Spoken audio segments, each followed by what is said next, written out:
Grabe ah. Doon. Oh. Kasi mapapansin natin na pintuan. Yun yung parte na pump room. Malawak po yan. So ayun, papasukin natin yung pump room. Isa-isayin natin kung anong mayroon dito. Okay? Oh. Ito yung cistern tank. Ang ilalim nito mga tol, mayroong pot valve po ito nakalagay sa ilalim. 2.5 meter yung ilalim nitong cistern tank. May allowance po ng hangin yan sa ilalim na sa mga 50 cm. Papansin natin, meron tayong nilagay dito na pot valve. Ayan, papasok na yan doon sa pump, electric motor natin. Ito yung magpipressure sa tubig. Papunta doon sa mga fire hose cabinet. So electric motor po yan mga tol. Nasa mga 10 horsepower. I-pressure ng tubig papunta doon sa mga fire hose cabinet po natin. Mapapansin natin dito, meron ditong check valve. Mapipigil dito yung tubig so hindi basta-basta babalik dito. Ganon din ang trabaho ng pot valve sa ilalim. Pipigilin niya yung pagbalik ng tubig. Okay.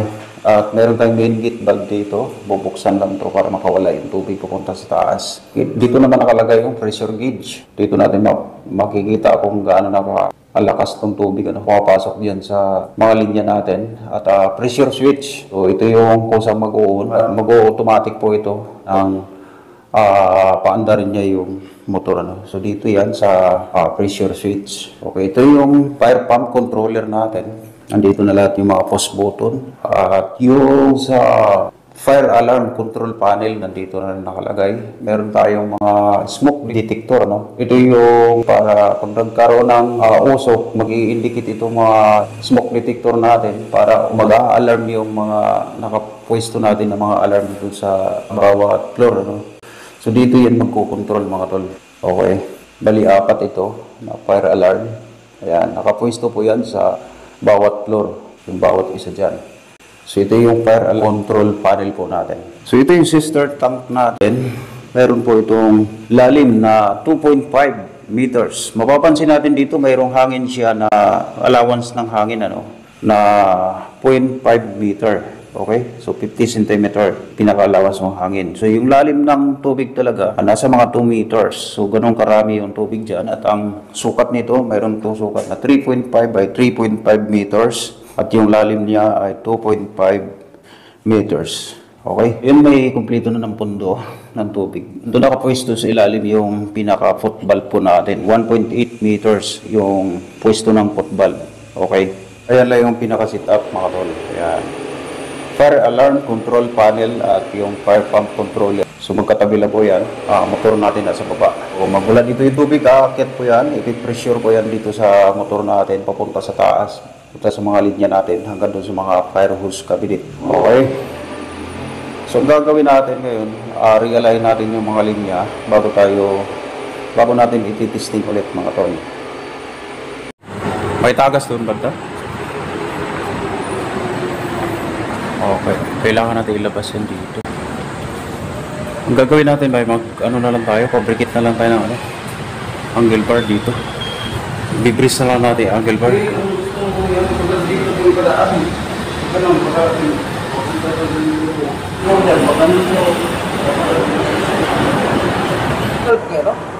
Tatanggal yun. Hindi diretso. Mag-elbow na lang tayo doon, ba? Dito na natin palo, tapos i-elbow doon. Tatanggalin natin lahat to. Magtanggal tayo bawat tugtungan ba ng kisame para makuha natin yung linya. Tama yun, dito na lang. Lahat to ba pati sa taas? Dalawa lang pala to. Kahit to. Okay. Kailangan lang natin matanggal yung linya. Expose natin. Sila Edward may alam sa tugtungan ito. Wala kasi ako nung kinasabay. Ang gagawin natin, expose natin yung linya nito. Fire Pro. So dito tayo dadaan. Papunta doon sa dulo. Okay. Kailangan natin ng angle bar. 1 by 1. Para patungan ang tubo. Kung dalawa lang pala ito ba ito. Dali lang pala ito. Tingnan natin dito kung mayroon pa tayong angle bar.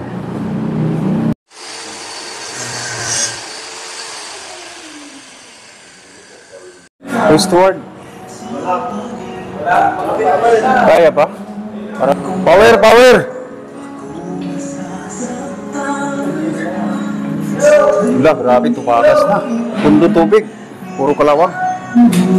Tagilid mo na para maubos yung tubig. Kaya sa grinder. Ano ba yung grinder dyan?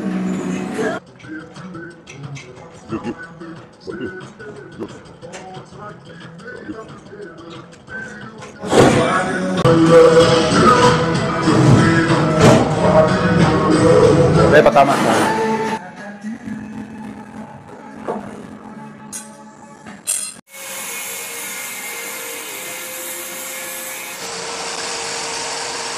Yun, may tubig lumabas na naman. Hey!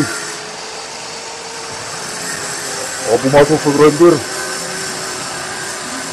Kung sakali pwede i-atras. Ay po, sandala. Pa-atras dito. Hindi rin pwede sa daanan eh. Magbukas sana tayo dun eh. Doon natin padaanin kaso babangga rin doon. Ito na lang banda.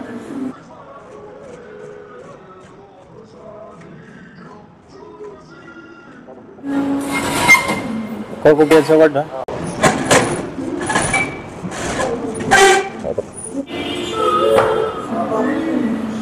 Masabit pa yata. Kuha.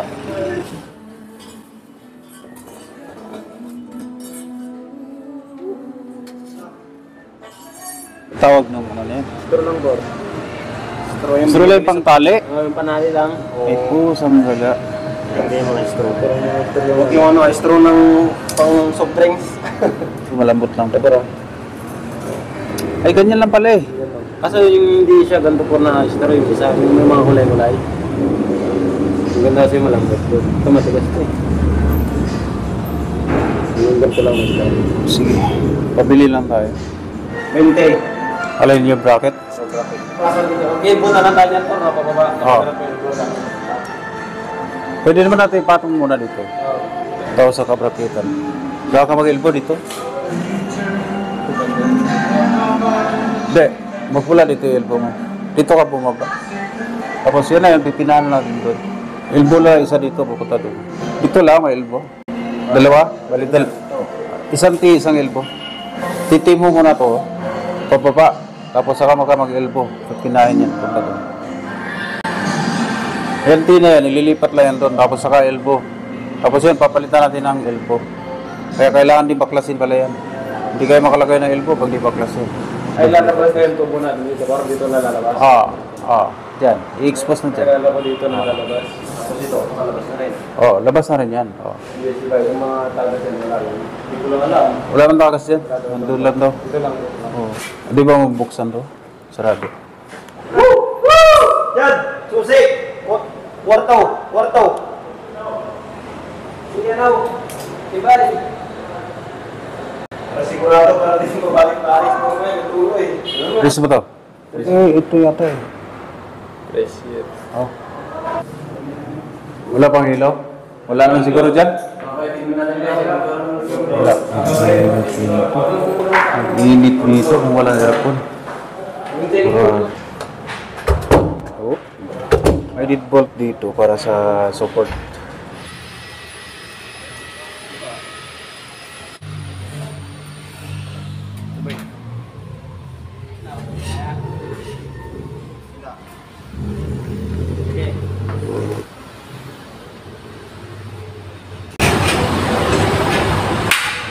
Yan yung ano, pangir. Ay! Andito may diwa. Kaya mo ilagay sa ano, sa keyboard. Ito na yung bracket na isi-set up natin sa taas. Papatong natin dito. Yan. Yung bear part na yan. Yung linya natin. Yan, okay. Diretso na. Bubuhitan mo lang bago butas. Abot kaya to?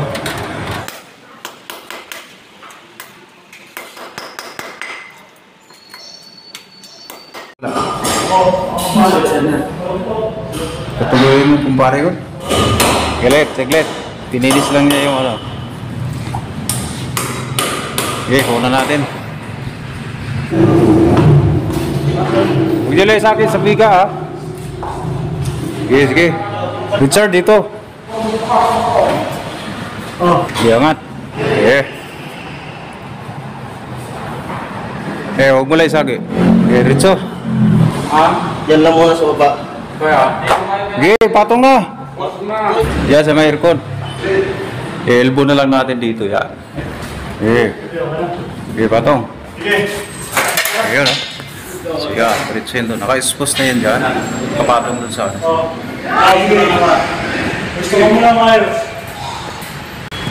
Pwesto ka. Hindi abot na Richard. Kaya Richard yan. Kailangan natin ng tali. Huwag mo na itikit na siya. Diyan muna. Tatalian muna natin yan ha.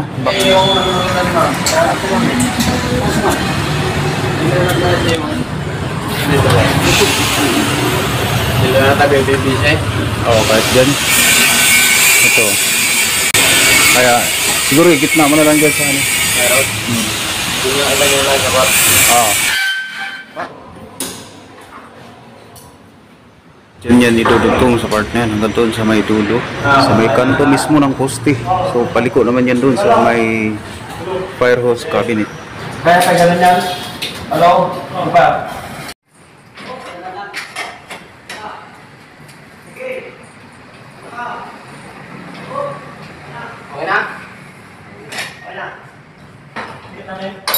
Simula doon, naka-full wheel po yan, papunta dito sa may kanto. Okay? So may elbow tayo nakaposting dyan sa part na yan para paliko naman yan doon sa may part ng fire hose cabinet.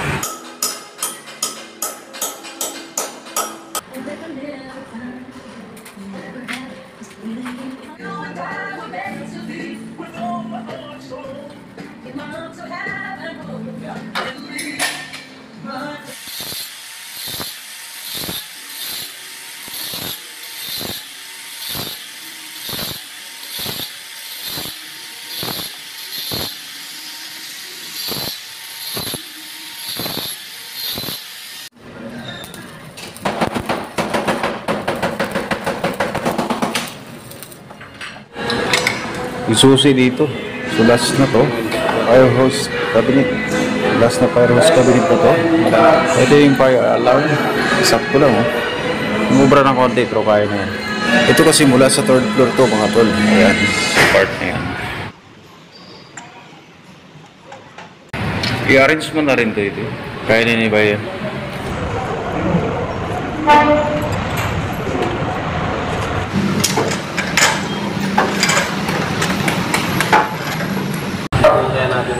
Sige talaga. Kahit dito. Kunin na ito yung ano nito.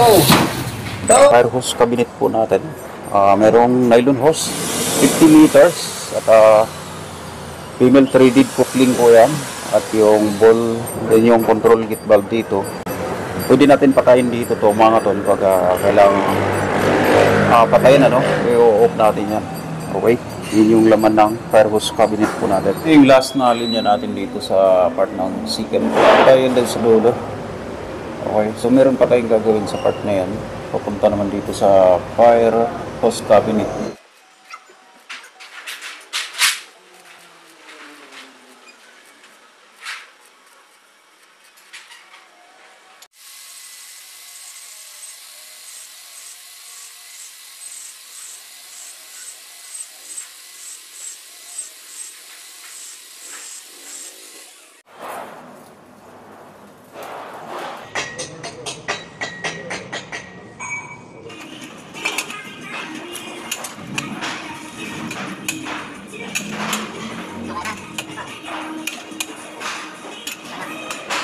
Okay. So yung linya na yan papunta dito sa fire hose cabinet. So may pull thread tayo sa part na.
mababa ng konti.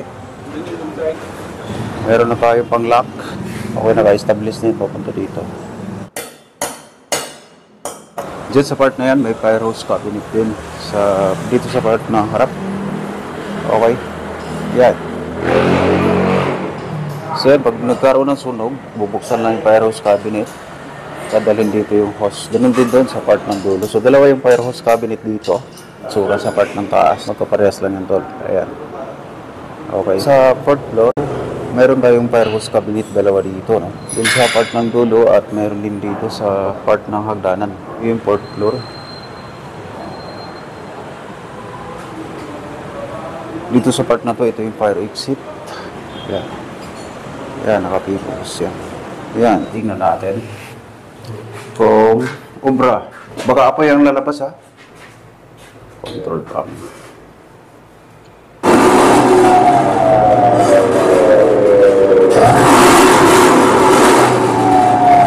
Tumataas na yung gauge niya.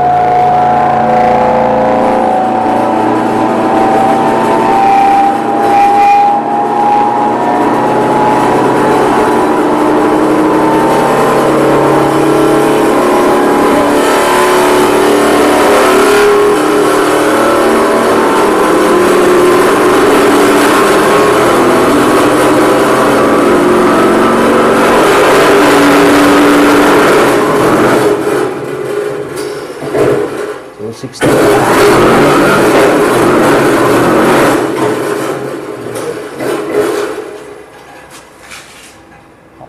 Ilan lang? 50?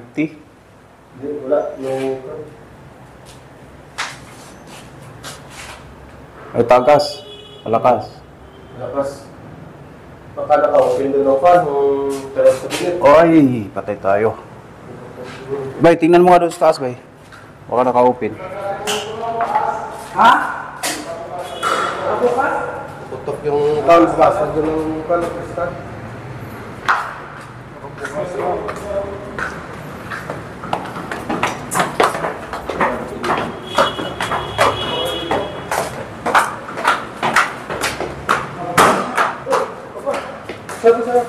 Nandun na dyan, mga pistol yan. Nandun. Lakad na yung ano. Lakad dito yan. Nandun. Walang yapi, walang susi. Walang susi. Lakas.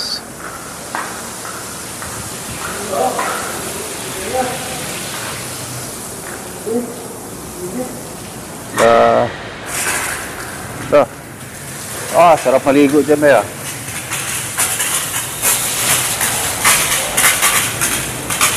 Hindi pa umandar makina niyan. Yung ano lang yan, pundo. So, yan. Okay na siya, mga tol. Fire hose cabinet dito. Yung hose dito para sa ground floor. So, iba naman yun sa second floor at yung sa third floor. So, dalawang fire hose cabinet sa third floor na part. At ganun din sa second. Okay. Final testing po natin mga tol. Ayan, binaba natin mga hose. Ayan, nasa baba sa ground. Ito yung final testing po natin dito. So, lahat ng mga linya, larang tagas. Hindi sa mga bug dito. Sige, buga. Lakas na. Ayan, lakas. Wow, ayan o.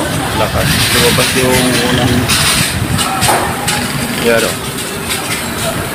Kasi ano ito, naka 60 PSI ito. Maandar ngayon kasalukuyan yung motor sa baba. Titingnan natin to sa baba. Lakas o.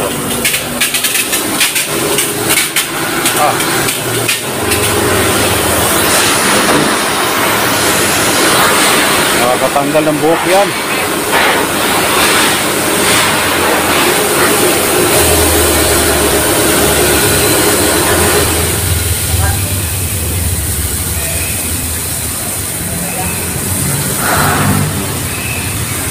Kasi ganun kalakas. Uy! Baliktad.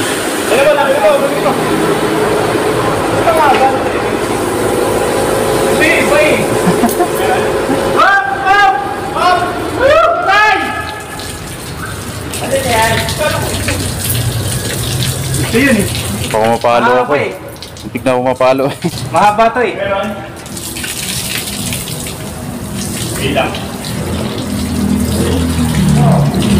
Lakas nun. Malabas yung mga kalawang. Ano? Sabak? Hindi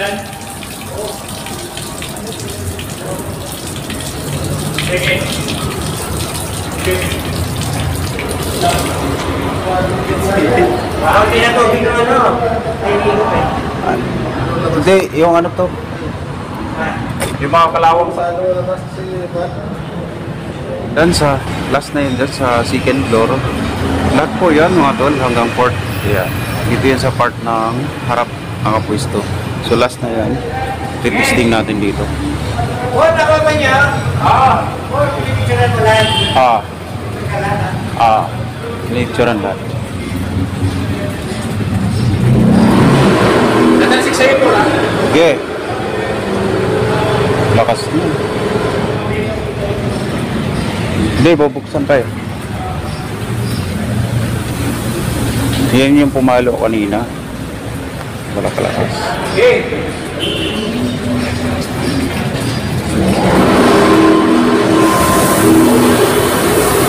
Yan o. Lakas. Matalisik sa agad.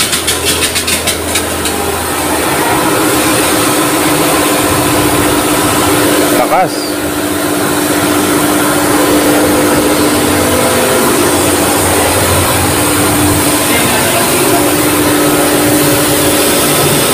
Lakas. Grabe.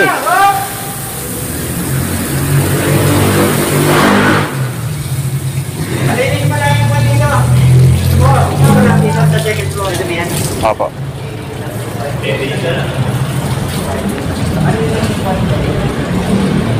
So, okay na siya. Testingan na. Okay naman na lahat yung mga host natin. Pagkatayo niya rin, ng meter. Okay na. Wala nang diferensya. Wala na. Okay na, okay. Lahat yan. Second, third, at fourth. So, ito yan. Yung tatlo na naman na nakalaglag doon sa harap. Ito naman yung para doon sa harap na part. Okay. Babalik na nila eh. Okay.